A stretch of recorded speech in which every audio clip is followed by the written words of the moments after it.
Chapter 14. Then the Lord said to Moses, Tell the Israelites to turn back and encamp near Pi-hahiroth, between Migdol and the sea. They are to encamp by the sea, directly opposite Baal-Zephon. Pharaoh will think the Israelites are wandering around the land in confusion, hemmed in by the desert, and I will harden Pharaoh's heart, and he will pursue them.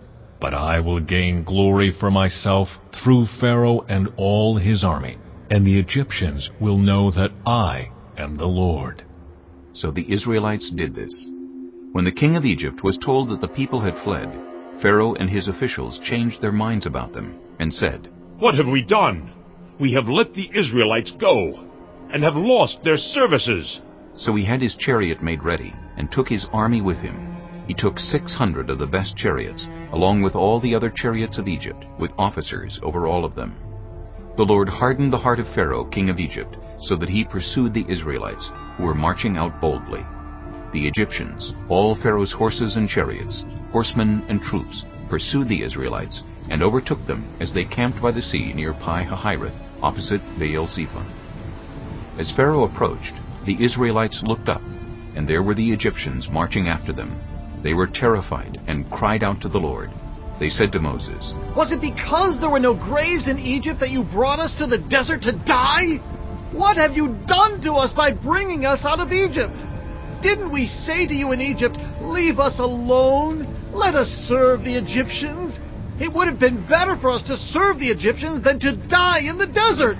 Moses answered the people, Do not be afraid.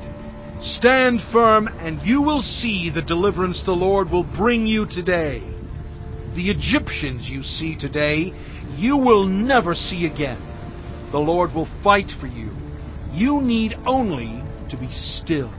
Then the Lord said to Moses, Why are you crying out to me? Tell the Israelites to move on. Raise your staff and stretch out your hand over the sea to divide the water, so that the Israelites can go through the sea on dry ground.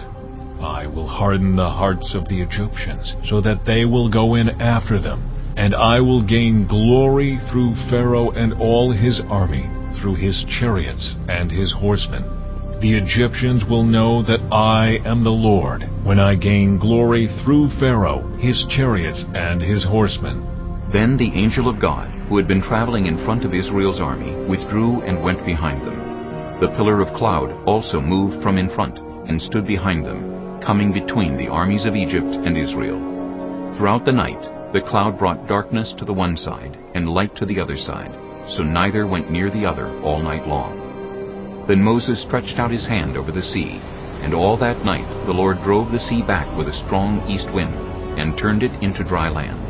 The waters were divided, and the Israelites went through the sea on dry ground, with a wall of water on their right and on their left.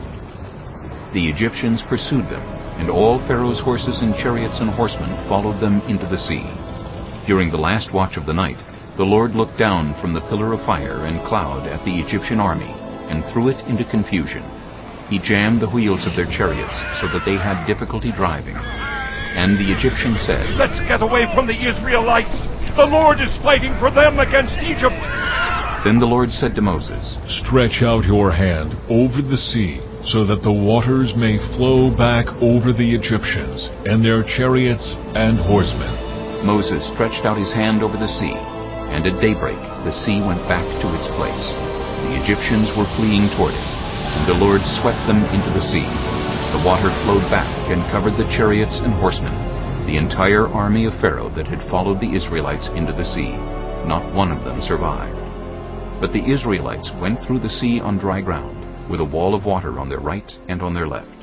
That day the Lord saved Israel from the hands of the Egyptians, and Israel saw the Egyptians lying dead on the shore.